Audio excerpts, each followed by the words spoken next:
Well, welcome back to School Facilities and Operations. I'm Burke Jones. I'm your host. I'm a director of operations for a school district in Kansas, overseeing facilities, transportation, food service, grounds, custodial. So lots of moving parts in my job, just like most of you that are listening.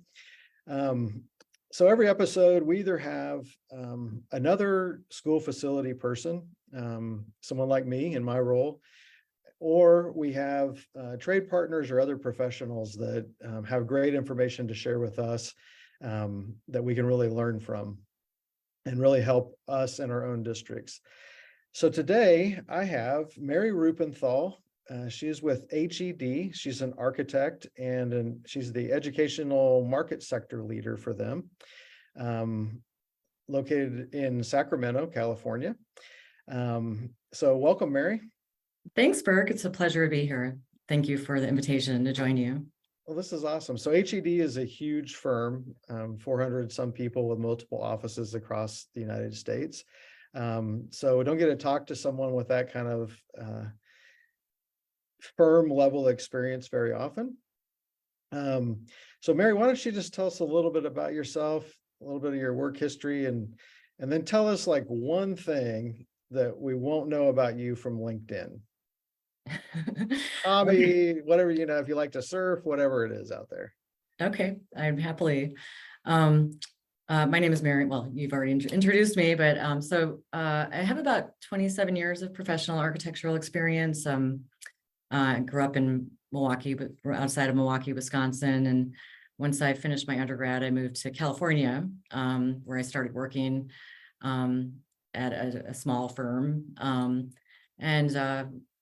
Decided to go back to grad school, and I went to UC Berkeley. I was working throughout that process. Eventually kind of landed at a firm in San Francisco that focused on educational work. It was kind of a happy accident that I wandered into that office one day. And the minute I saw what they were doing, I just was really excited about, educational environments and my own experience, with schools as kind of my second home. Was impactful to me, and the idea of really working on educational environments that are centers of community, ideally, that can really make an educational impact and really, inspire students and really, show the value that communities have in them. So I've really been focused on education. I'm one of several market sector leaders throughout the firm in education, and it touches on community as well as higher ed, but again, primarily focused on K-12 facilities. So I've worked in Southern California, lived in Los Angeles for a period, worked in San Francisco for 15 years before spending 7 years in LA, and now have been based in Sacramento for the last 5 years. So I've worked with a wide range of districts, both, Los Angeles Unified, which is the second largest in the country, as well as really small rural districts as well. So we've kind of, support the communities across the gamut. And so it's something I love collaborating with districts of all shapes and sizes and really helping them to meet their goals, and then help to maximize the positive outcomes that we do within every project. I think, okay, so tell us one thing about yourself that we wouldn't find out on LinkedIn. Well, I went to undergrad on an athletic scholarship. I'm a runner, and wow. It's something that's really helped me. Just, it's something that I love to do even today. My dad was a contractor, and he taught me the idea of kind of measurable results, I think, at an early age. I'm one of 5 children, and my parents basically said every sport or every season, we don't care what sport you do, but you all have to get out of the house and do a sport. So my sister is 4 years older than me, and she said, I want to run. And so my dad, the contractor, took one of his wheelie measuring tools around the neighborhood, and he wheeled out every 400 meters, like a 2-mile course. And I was in 3rd grade, and my sister was in 7th, and I started running with her. And we just got faster and faster. She ran Boston Marathon a number of times. Wow. She came in 25th in the LA Marathon in her age group at the time. I don't do marathons. I do half marathons sometimes, but anyway, running's a big part of my life. Very cool. I remember that, like you talked about your dad taking the wheel. I remember like getting in my parents' car and driving a route to see, you know, what 2 miles was. And now we just pull it up on our computer or our watch and go run. And it's just really funny. So, well, that's cool. So what did you run in college? Cross country and track. Okay. Um, but I was an art major my first semester, and my professors were like, you should really take some architecture classes, because everything I was doing was really, sculptural and big. And once I got into architecture, I had to kind of make a decision, because it was a Division I school. We were every weekend we were going to meets, and a lot of time was needed to be devoted to running, and I couldn't kind of do both. So Yeah. I'm happy I chose architecture. You can only stay up so many nights in architecture school. I mean, I've done that. I think my record was like 40 hours and that was it. I was done. So I think 54 was mine, but I was like super delirious. But running yeah, actually helps, it still gives me, it gives energy. Like if you're a runner, it's like you say something like, I feel really tired, I'm going to go for a run, because it gives you energy. yeah, it does. It does.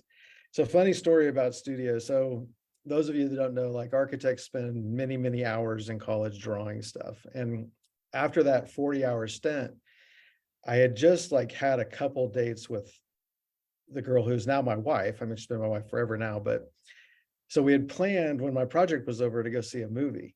And I thought I wouldn't stay. I thought I was more ahead than I was. So I got the project done, been up like 40 hours, 38 hours, something like that.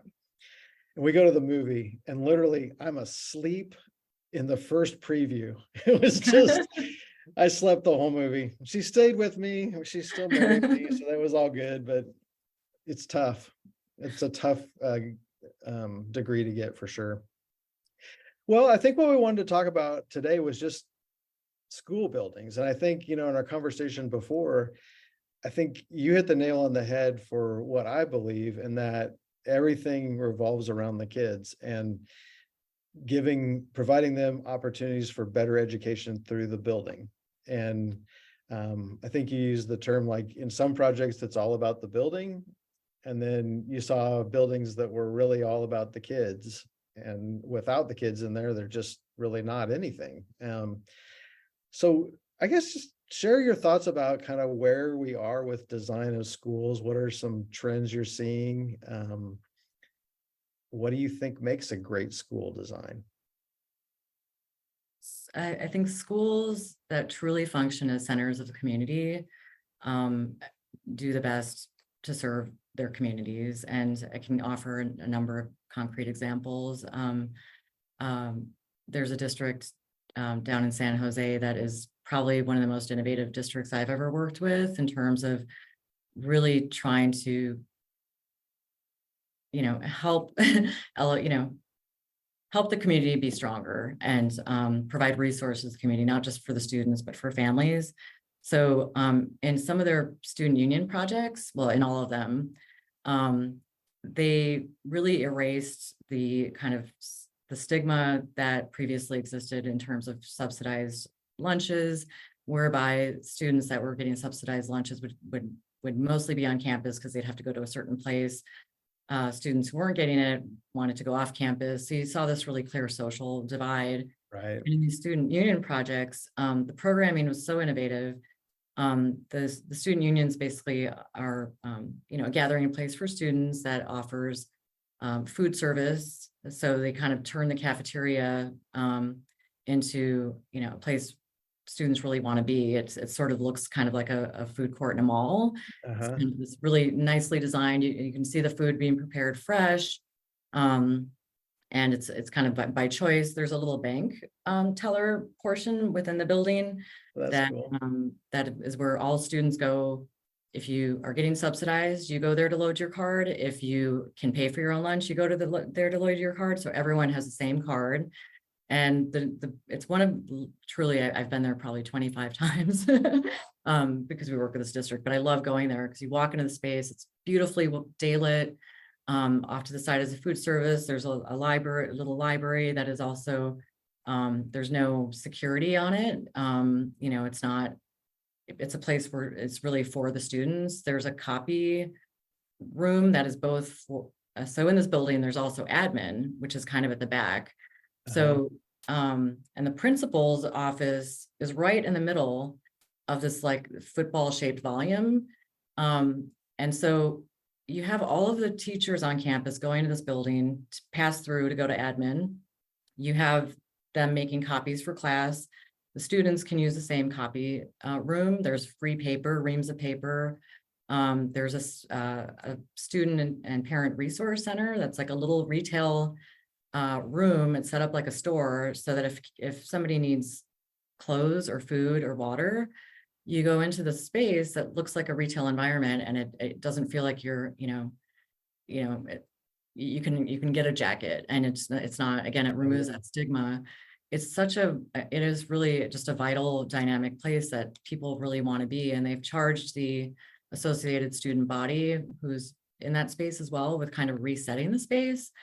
So in the student union, but all the students take care of it. I mean, when I was there during the World Cup, they were watching the game on this huge Jumbotron, and it was kind of like it's the heart of the community and the campus. It's open late, it's open early, so there's kids there all the time. And then because there's a spontaneous connection between the teachers running into the students, you have these kind of dynamic moments where learning just isn't in the classroom. It's, it kind of extends to the rest of the campus. So they also, I love this district so much because they really rethink what it means to be, have a school be the center of community. They use this program called Facilitron, which allows folks in the community to rent space on campuses that might be underutilized. Or just for like a wedding, let's say you wanted to get married, what kinds of spaces can you rent that are school spaces? So it helps to put money back into the schools as well as keep these spaces being used. We're doing a performing arts theater for this district on the same campus as the student union. And they wanted to really kind of question the idea of a fixed performing arts building that is only used, that has fixed seating and a stage. And they had one on campus. It was built in the 70s. This was a design build project. So our first task was, we want to breathe new life into the building. Their student union project was a mix of existing buildings and new. We always look at kind of building, breathing new life and trying to retrofit. But in this instance, we had some seismic limitations. There was dry rot. And also, it had a sloped seating area and a fixed seating. So once we wanted to kind of rethink it, we saw that the best value was going to be to replace the building.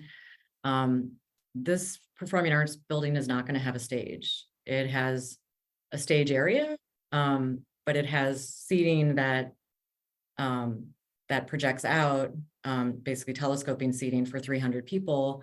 But a lot of times the space can be used for gathering. It can be used multifunctionally. So it's not going to be a stagnant space that is only used for these precious moments. It's going to really allow the campus to flex it.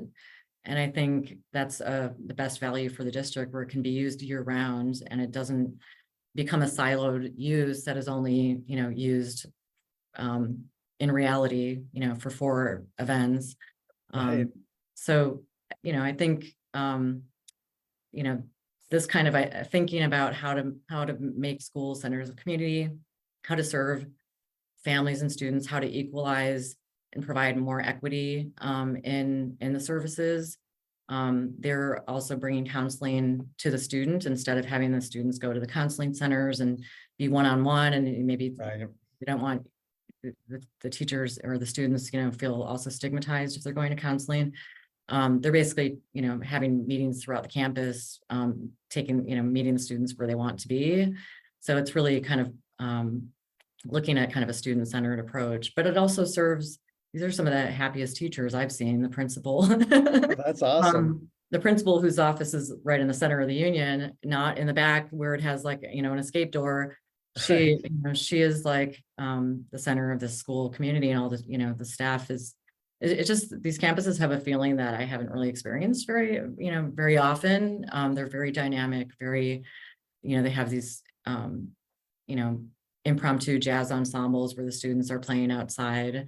It feels kind of like a slice of life. They design schools like spaces that students want to be when they're not in school. And Yeah, that's cool. as a result, they want to be there. I mean, when we say that first we shape our buildings, thereafter they shape us. I mean, these campuses really are providing some great facilities for these students, and the resulting outcomes are measurable. Yeah. I mean, some of the stuff you said there, it just sounds really cool, where it's almost like feels almost like a college or something, where, I'm just thinking back to those days of the union and how we all interacted together in those kind of spaces. It almost sounds like that. Well, the director of facilities was also is an architect, or spent a lot of time as an architect, and then became a director of facilities like yourself, Burke. Uh-huh. And it being in kind of in an area of like Silicon Valley where there's a lot of rethinking how things work, I think has been a little bit of an influence, because they really, there's not a lot of, I mean, even our theater consultant on this project, his head was exploding when we were like, when the program was starting to say this isn't going to be a traditional theater. It's sort of like, the idea is, there's labs on the back of the stage. There's labs that feed out onto what would be the stage, but that stage isn't stagnant. It's going to be a flex classroom. So it's not, and the back wall of the once the proscenium is open, and it's a big skyfold door, Oh, cool. you can see the lab spaces. They're glass nanowalls that all feed into it. So there's photo lab and there's drama. So if there's a performance, they're going to put up curtains to conceal that, maybe, but maybe it's just recognizing, what is theater sort of, and what does theater require. So if the students are, using their imagination, they're not going to be as strictly into saying, I mean, it's just Yeah. rethinking things a little bit, to the fact that it's also not having all the cost of all of these, fixed, fixed theater components that you think of. Right. It's a lot more flexible, and it allows for the space to be used a lot more dynamically. So I think just as a trend, that's what, we seek to minimize spaces that are single use, in some cases, spaces that are empty a large part of the day.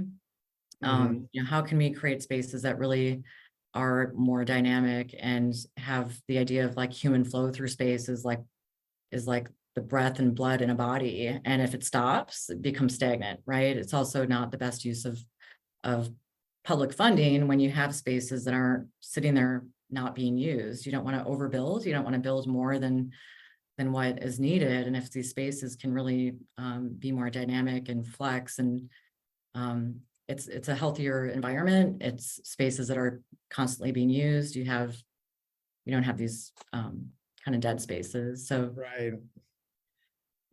But yeah, I'm just thinking, we built a brand new elementary school, and it's very innovative. It's kind of two wings, but the corridors, first of all, they're not just parallel wall corridors. They're kind of a jigsaw type thing, but they're extra wide. And at the end of that is the media center.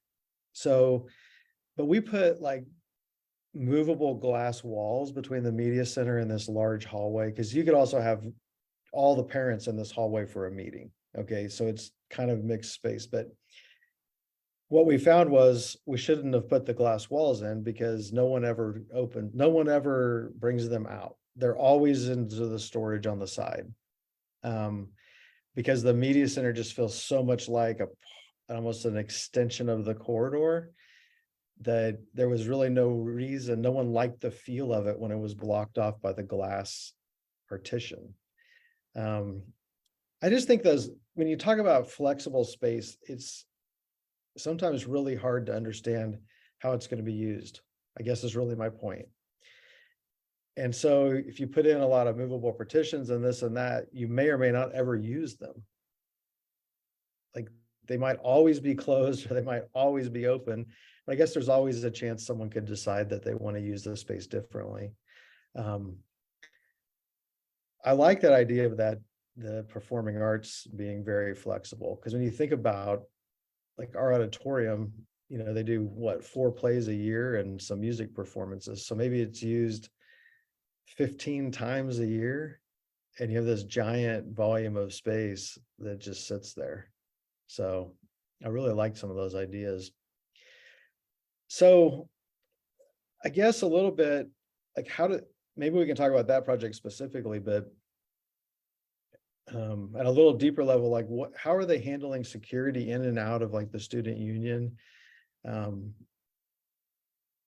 Is it connected to other buildings, or is it like it's freestanding thing It's that free. kids from multiple schools come to? It's freestanding. It's kind of it's at the kind of main entry of the campus, but it's on the edge of the campus. Um, I think students from other campuses would go there if there's, some reason for them to be there. Mm-hmm. In terms of security, I mean, but it primarily does serve this campus. When you walk in, so I've been there very early when the doors were still locked, but then there were students inside, and we walked to the kind of around the other side, and some folks let us in. So there's admin folks at the Right. building all the time, but they, I guess they were kind of there is a place to sign in once you get there. Right. There's a desk there's kind of like a family resource person, staff member that sits at that desk. So if a parent is coming in, they go to this desk, which is right there at the front entry. Right. So that person has kind of has visibility on kind of who's coming in. Mm-hmm. But there's a lot of transparency in the building, and a lot of what is important to us in design too is what was important to them, which is, designing for passive supervision. So in our performing arts building, some of the classrooms off of this performing arts are visual arts and dance and things like that, that are connected through these operable partitions. And you made a good point about Burke, about I've seen them not used on campuses on other projects that, when you tour, you see them being used very well in some cases.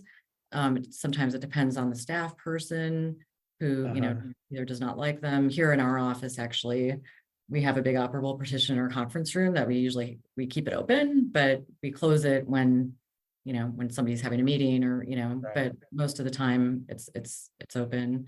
It just allows like a little bit more free flow, of feeling in the office.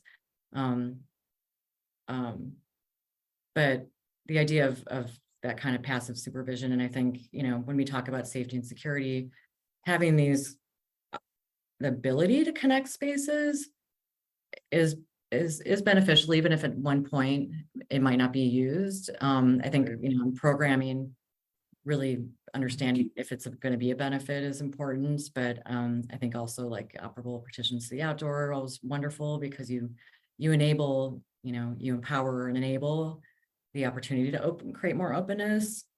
When we think about safe campuses, we're trying to create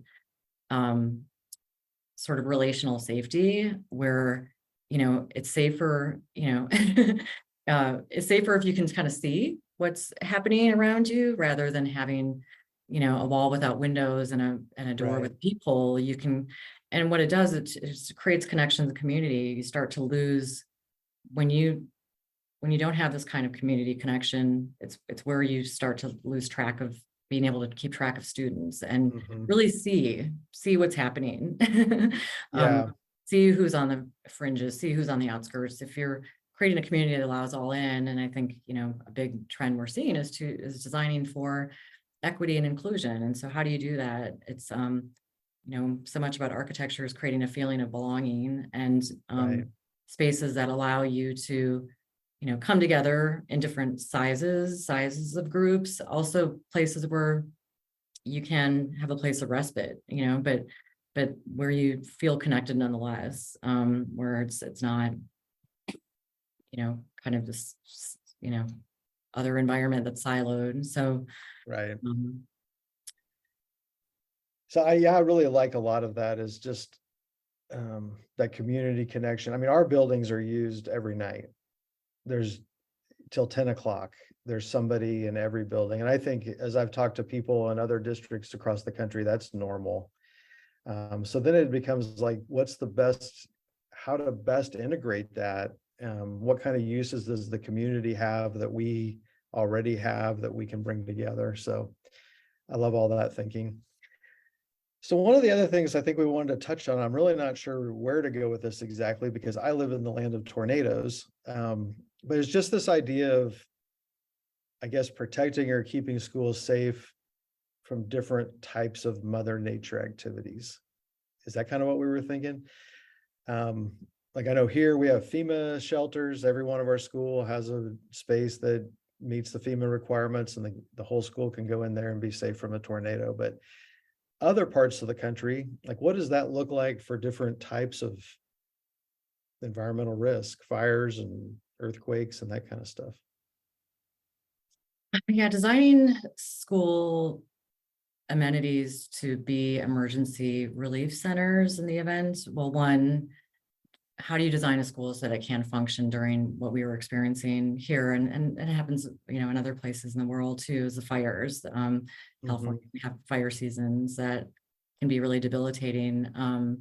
It's interesting how the COVID air quality, vigilance kind of led into, a little bit of a silver lining about like, I think a couple of years ago there was a wildfire that coincided with COVID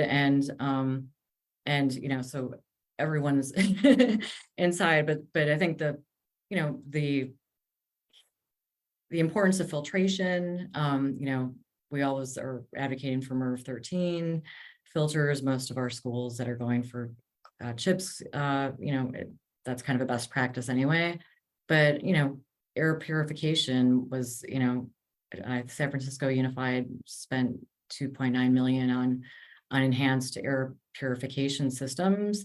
When during that wildfire season, when students were sent home from school because, but their home environment wasn't much better if they didn't have filtration. So to send a child home makes no sense. But if a school can accommodate how to filter air, so that so learning can still happen. At home, we got a bunch of air filters and I had the air quality sensor. We're preparing schools in the same fashion to make sure that we can still function during these kinds of events as much as we can. So there's, standalone filtration systems that, again, a lot of investment during COVID is going to have long-term benefits. Yeah. That's what I always wondered when, they're talking about all the outside air that, the air changes in the room they want us to have and everything. But when you have smoke and ash in the air, how does that work? And I guess you're explaining it there with the different filtration systems. Yeah, in a best case world, you'd have on a non smoky day and fresh air, you have, economizers that are bringing in fresh air. You might have displacement ventilation that's just louvers in the exterior that draw natural air in and vent it out high, which is a wonderful way to have a nice balanced indoor environment. But yeah, you run into those quagmires with fire season with I think the point of just how do you continue to allow education to happen during the worst case scenarios, and then how can these facilities help communities who are going through a disaster? So designing a multi-purpose room, really considering even if there's not a locker room, needed, Right. because each district is a little bit different, whether they use locker rooms, whether they don't. But trying to build in some opportunity to have showers that can serve like, let's say your gym or multi-purpose room is a community Right. emergency center, how to set it up so that it can really function to help serve the community in the event that it does need to need Yeah. to take care of the community members. So just thinking of those kinds of amenities and infrastructure that would be beneficial. Yeah, I hadn't really ever thought about that, but you're right. I mean, while we're building, it's not that much more expensive to think about those things and get some of those in there. Um, One of my first guests on the show, in Andover, Kansas, there's videos of it on YouTube, but they had an elementary school that took a direct hit from a tornado. Um, and he was actually inside the FEMA shelter when it happened. Oh, wow. Um, he's like, it's the scariest thing ever. So, but obviously that school wasn't used for a while as they rebuilt, but some really crazy video from that. So, since this is more unique to California, is there like earthquake proof rooms, or are all the codes just so tight on the structural system that the building's probably not going to fall down? The codes are really rigorous. So, yeah, a school designed in California is going to be a lot more, it's going to meet the code requirements here, which is why when I referenced trying to reuse that 1970s building, and it was like, that's our first go-to, is to try to breathe new life. But, there's some codes about full rehabilitation requirements. If the cost of the modernization is greater than 50% of the cost of the replacement, you start to get into all these. So sometimes, like in the case of our new performing arts, it was going to be more expensive to try to keep the existing building. And then there were all these unforeseens, like we knew there was some dry rot. So, but seismic code is pretty robust. And I think that's what we're running into a lot is the trade-off, really doing the analysis when we're looking at a retrofit versus, to understand what the impact is structurally, Yeah, to bring it up to code. And a lot of times, it's going to be less expensive to replace the building, unfortunately. yeah. I mean, not a lot, but, that's what we're running into quite a bit, just as codes continue to evolve. And Well, I think I wanted to mention just about the whole idea of flexibility as being kind of like a through line on things that are important for us to think about when we were looking at facilities. And I just wanted to quickly touch on how that translates into CTE as well, and trying to prepare for career technical education that we don't even know yet I is know. curriculum that it doesn't exist. But kind of in the same way that spaces that we design want to flex, in these CTE spaces, what we were trying to do is build them kind of using an open building concept, which allows for, minimizing brace frames as you talk about structural, Mhm. which would allow a space to, change shape without as much cost, creating an interior environment that can have flexibility, that can have infrastructure, water, gas, compressed air, in such a fashion that it can be reconfigured easily as things change. So like outfitting the building with a certain amount of things that will help benefit it from the long term without having to do tenant improvements or other improvements when things evolve. So we're Yeah, trying to really prepare for what we don't know, in future, future career technical education. it is. It's fascinating because there's just this resurgence of, and CTE is kind of a gamut. I mean, it's from welding to very technical kind of things from what the research I've been doing on it. But I think this resurgence of the trades, and like not everybody has to go to college. Like it's equally impressive to get a trade and um, a career in that field as it is to go to college. And so I think that's what we're all trying to figure out is, what does that look like? And what do we want to do at the K-12 level versus what community colleges and other outlets should do? So do we want to have a welding program, or should that be, hey, we have an agreement with the community college and we'll bus kids over to get that education? And we want to do other things in our CTE program. So that's kind of where we're at, is thinking about what is it going to be, and then what's the building eventually going to look like that houses it. Um, looking around just the area that we're in Kansas, I mean, it's everything from engineering to, culinary to carpentry and welding. They have programs really that cover the span of that. Um, so it's fascinating to think about, and I wish it would have been more prevalent when I was in high school, because I was the kid that was in every wood shop class I could take, but there's other things that would have been really cool to do hands-on. Um, so I'm excited for the direction all this is heading. Um, so you're not thinking like movable walls and stuff in there necessarily. You're thinking about the shell offers the flexibility to reconfigure inside, almost like a Yeah. tenant improvement or something like that. Yeah, just so that future modifications, how to reduce the cost for future modifications. So, having non-shear walls, if we can, Right. things that, or, a column spacing that allows for, flexibility, not having like concrete masonry walls where you'd want to maybe allow for adaptation in the future, Right. just for the space to be able to flex. And yeah, I agree, Burke. I mean, it is exciting just to, I had wood shop, sewing, home ec. I mean, all of the hands-on stuff, drafting, Yeah. learning by doing is so important for everyone. And so it is good that there's a resurgence of, in San Francisco, I was working on the workforce campus, which is welding. City Build is the mayor's office, where it teaches folks who don't know how to swing a hammer. It really puts them through this apprenticeship program that then they get hired by the city to work on projects. And Oh, wow. yeah, it's a really these CTE opportunities.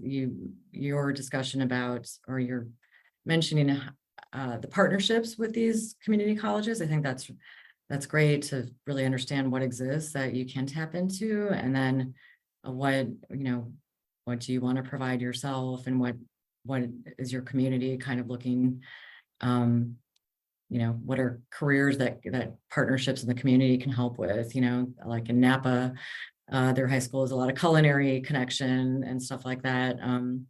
Down in Silicon Valley, it's more tech, there's robotics and stuff like that. Yeah. It is kind of geographically influenced, which is always kind of interesting as you work kind of around, in LA, there were some, studio, it was like film and a lot of drama and stuff like Mhm. that. So it's interesting. And then to think of like the careers that haven't yet been developed, but that Yeah, are it still in is. flux.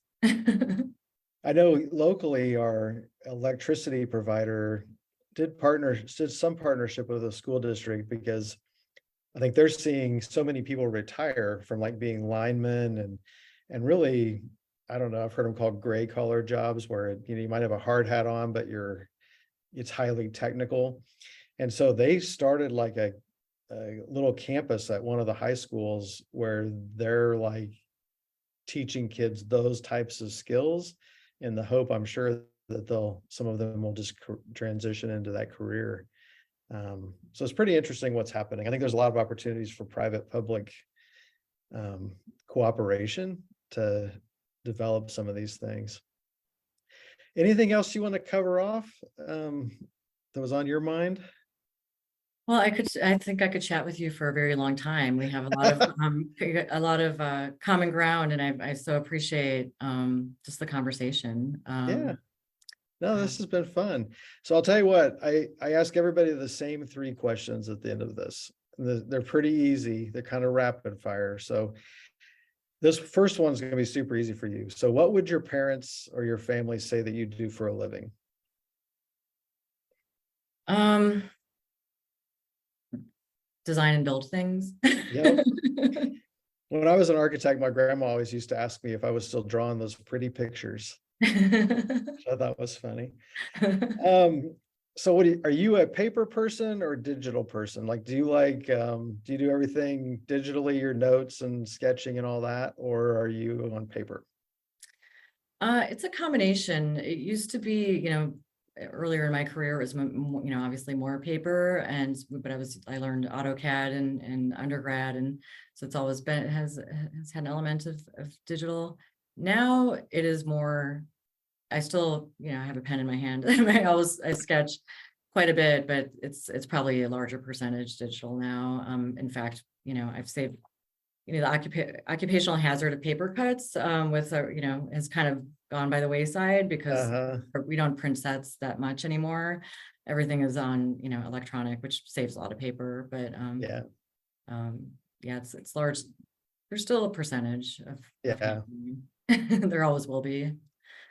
Yeah, there is. I'm mostly digital, but I still have a little scratch pad just while I'm on the phone or whatever. Okay, last question. Are you a morning person? Like, when do you get your best work done? What time of the day? I'm a morning person. Yeah, definitely morning. I'm an early bird. Yeah. Got to get your run in. Yeah, exactly. Getting the run in, and then I'm just having yeah, I'm not a late bird. I used to be when I was when I was in school, but as I get older, I'm definitely more of a morning person. Yeah, that's the way I am. Not too early, but reasonable hour. Well, Mary, thank you so much for joining us. Pleasure. Thank you. If anybody wanted to reach out with you with any questions or anything, what's the best way for them to find you? Well, I can share my email address. Okay, It's M Ruppenthal at HED.design. So MRUPP as in Peter, ENTHAL at H as in Henry, E as in Edward, D as in David, .design. perfect. And I'll put that in the show notes too, and that way they can find you. Well, thanks a bunch, Mary. I really appreciate it. Well, it's been a pleasure. Thank you very much, Burke. Wonderful chatting.